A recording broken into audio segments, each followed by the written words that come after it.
வராகி பக்தர்கள் அனைவருக்கும் வணக்கம். இது நம்ம ஆதி வராகி யூடியூப் சேனல். வராகி அன்னையோட அருள் பரிபூரணமாய் எல்லாருக்குமே கிடைக்கணும்னு மனசார பிரார்த்தனை செஞ்சுக்கிட்டு நாம இந்த பதிவை ஆரம்பிக்கலாம். இன்னைக்கு இந்த பதிவு ரொம்ப ரொம்ப அவசரமான பதிவுன்னே சொல்லலாம். அது மட்டும் இல்லாம முக்கியமான பதிவும் கூட. நீங்க நினைச்சு கூட பார்க்க முடியாத அளவுக்கு பணம் உங்ககிட்ட சேர்ந்துகிட்டே இருக்கிறதுக்கு நாளைக்கு காலையில வரக்கூடிய இந்த சக்தி வாய்ந்த நேரத்தை தவற விடாதீங்க. நாளைக்கு நமக்கு செப்டம்பர் மாசம் 18ஆம் தேதி புதன்கிழமை. இந்த சக்தி வாய்ந்த நேரம் என்னங்கறத பத்தியும், இப்படிப்பட்ட நேரத்துல பணத்தை வசியம் செய்யறதுக்கும் பண கஷ்டம் தீர்றதுக்கும் நாம செய்ய வேண்டிய பரிகாரம் என்னங்கறத பத்தியும் இப்ப நாம தெரிஞ்சுக்கலாம். இந்த வீடியோல பூஜை இல்லாத, வழிபாடு இல்லாத பரிகாரத்தை தான் நான் உங்களுக்கு சொல்ல போறேன். ஆண்கள் பெண்கள் யார் வேணாலும் செய்யலாம். பெண்களுக்கு பீரியட்ஸ் டைமா இருந்தாலும் செய்யலாம். பிறப்பு தீட்டு இறப்பு தீட்டு இருந்தாலும் செய்யலாம். இன்னைக்கு நைட்டு நீங்க அசைவம் சாப்பிட்டு இருந்தாலும், நாளைக்கு காலையில நீங்க அசைவம் சாப்பிட்டு இருந்தாலும் இந்த பரிகாரத்தை தாராளமா செய்யலாம். நமக்கு எந்த விதமான கட்டுப்பாடுகளுமே கிடையாது. இன்னும் சொல்ல போனா எல்லா மதத்தினருமே செய்யலாம். அதே மாதிரி நீங்க ஆபீஸ்ல இருந்தும் செய்யலாம், உங்க வீட்ல இருந்தும் செய்யலாம், நீங்க டிராவல் பண்ணக்கூடிய சமயத்திலையும் செய்யலாம், உங்க சொந்தக்காரங்க வீட்ல இருந்தும் செய்யலாம். சரி, இப்போ நாளைய நாள்ல அப்படி என்ன சக்தி இருக்குன்னு பாத்தீங்கன்னா, பௌர்ணமி முடிஞ்சதுக்கு அப்புறமா வரக்கூடிய சோடசக்கலை நேரம் நாளைக்கு நமக்கு இருக்கு. இந்த பௌர்ணமி திதி இன்னைக்கு செப்டம்பர் மாசம் 17ஆம் தேதி காலையில 11:22 நமக்கு ஆரம்பமாகி, நாளைக்கு செப்டம்பர் மாசம் 18ஆம் தேதி புதன்கிழமை அன்னைக்கு காலையில 9:10 வரைக்கும் இருக்கு. ஒவ்வொரு மாசமும் அமாவாசை மற்றும் பௌர்ணமி முடிஞ்சதுக்கு அப்புறமா வரக்கூடிய நேரம் தான் சோடசக்கலை நேரம். இந்த சோடசக்கலை நேரம் பாத்தீங்கன்னா 5 நொடிகள் மட்டும்தான் இருக்கும். இந்த 5 நொடிகள் எப்ப வரும்னு நமக்கு தெரியாது. இந்த 5 நொடிகள்ல நாம என்ன மனசுக்குள்ள நினைச்சாலும் அது அப்படியே நடக்கும்.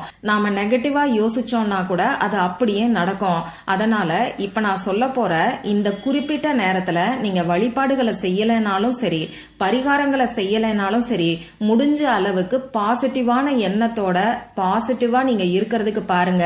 இதுவே உங்க வாழ்க்கையில மிகப்பெரிய மாற்றத்தை ஏற்படுத்தி கொடுக்கும். அது கூடவே சேர்த்து இப்ப நான் சொல்ல போற பணவசியத்துக்கான இந்த பரிகாரத்தையும் செய்யும் போது நிச்சயமா அற்புதமான பலன்கள் உங்களுக்கு கிடைக்கும். இப்போ இந்த சோடசக்கலை நேரம் 5 நொடிகள் மட்டும்தான் நமக்கு இருக்கும். இந்த 5 நொடிகள் எப்ப வரும்னு தெரியாது.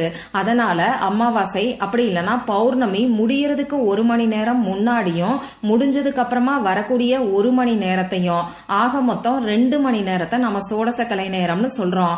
இந்த 2 மணி நேரம் ஃபுல்லாவே நமக்கு எது வேணுமோ அதை மட்டும் நாம மனசுக்குள்ள நினைச்சுக்கிட்டு இருந்தாலே போதும். அந்த வகையில நாளைக்கு சோடசக்கலை நேரம் எப்ப வருதுன்னு பாத்தீங்கன்னா, நாளைக்கு காலையில 8:10 ஆரம்பமாகி காலையில 10:10 நமக்கு இந்த சோடசக்கலை நேரம் முடியுது. புரட்டாசி மாசத்தோட பௌர்ணமி முடிஞ்சதுக்கு அப்புறமா வரக்கூடிய இந்த சோடசக்கலை நேரம் கூடுதல் சிறப்பு வாய்ந்ததுன்னே சொல்லலாம். இந்த சோடசக்கலை நேரம் பாத்தீங்கன்னா இன்னைக்கு நிறைய பேருக்கு நல்ல ரிசல்ட்ட கொடுத்துக்கிட்டு இருக்கு. அதனால இந்த நேரத்தை யாருமே தவற விடாதீங்க. உங்களுக்கு இருக்கக்கூடிய பண கஷ்டத்துக்கும் கடன் பிரச்சனைக்கும் ஒரு நிரந்தர தீர்வை தரக்கூடிய அற்புதமான நேரம் தான் இந்த சோடசக்கலை நேரம். நம்ம சேனலை இப்பதான் ஃபர்ஸ்ட் டைம் பாக்குறீங்கன்னா மறக்காம சப்ஸ்கிரைப் பண்ணிக்கோங்க. பக்கத்துல இருக்கக்கூடிய பெல் ஐகானை பிரஸ் பண்ணிக்கிட்டீங்கன்னா அடுத்தடுத்து போடக்கூடிய பதிவுகள் உங்களால மிஸ் பண்ணாம தெரிஞ்சுக்க முடியும். நம்ம சேனல்ல ஜாயின் பட்டன் ஆன் பண்ணிருக்கேன். மெம்பர்ஷிப்ல மொத்தமா 3 லெவல்ல நான் உங்களுக்கு பெனிஃபிட்ஸ் கொடுத்திருக்கேன். அது என்னன்னு செக் பண்ணி பார்த்துட்டு உங்களுக்கு விருப்பம் இருக்குன்னா நம்ம சேனல் மெம்பரா ஜாயின் பண்ணிக்கோங்க. சரி, இப்படிப்பட்ட சக்தி வாய்ந்த சோடசக்கலை நேரத்துல பணத்தை வசியம் பண்றதுக்கும் பண கஷ்டம் தீர்றதுக்கும் கடன் பிரச்சனை தீர்றதுக்கும் நாம செய்ய வேண்டிய அந்த பரிகாரம் என்னன்னு இப்ப நான் உங்களுக்கு சொல்றேன். நான் முன்னாடியே சொன்ன மாதிரி இந்த பரிகாரத்தை செய்யறதுக்கு நமக்கு எந்த விதமான கட்டுப்பாடுகளும் கிடையாது. ஒரே ஒரு விஷயம், இப்ப நான் சொன்ன சோடசக்கலை நேரத்துல நீங்க செஞ்சீங்கன்னா நிச்சயமா கை மேல பலன் உங்களுக்கு கிடைக்கும். இந்த பரிகாரத்துக்கு நமக்கு தேவையான பொருட்கள் என்னன்னு பாத்தீங்கன்னா, ஒரு பிரியாணி இலை நமக்கு தேவைப்படும். கருப்பு கருப்பு புள்ளிகள் இல்லாத, டேமேஜ் இல்லாத, கிழியாத பிரியாணி இலையா பார்த்து எடுத்துக்கோங்க. இப்ப கடைகள்லயே நமக்கு நிறைய கிழிஞ்சு போன பிரியாணி இலைகள் தான் கிடைக்குது. அதனால முடிஞ்ச அளவுக்கு டேமேஜ் கம்மியா இருக்கிற மாதிரி பார்த்து எடுத்துக்கோங்க. எழுதுறதுக்கு பேனா, sketch pen, marker, glitter pen இதுல ஏதாவது ஒண்ணு நமக்கு தேவைப்படும். ரெட் கலர்ல இங்க் வரக்கூடிய பேனாவை இந்த பரிகாரத்துக்கு நீங்க யூஸ் பண்ணிக்கோங்க. இவ்வளவுதான் நமக்கு தேவையான பொருட்கள். இப்ப நான் சொன்ன குறிப்பிட்ட நேரத்துல அமைதியான ஒரு இடத்துல உட்கார்ந்துக்கோங்க. நீங்க டிராவல் பண்றீங்கன்னா கூட உங்க மனச அமைதியா வச்சுக்கிட்டு இந்த பரிகாரத்தை செய்யுங்க.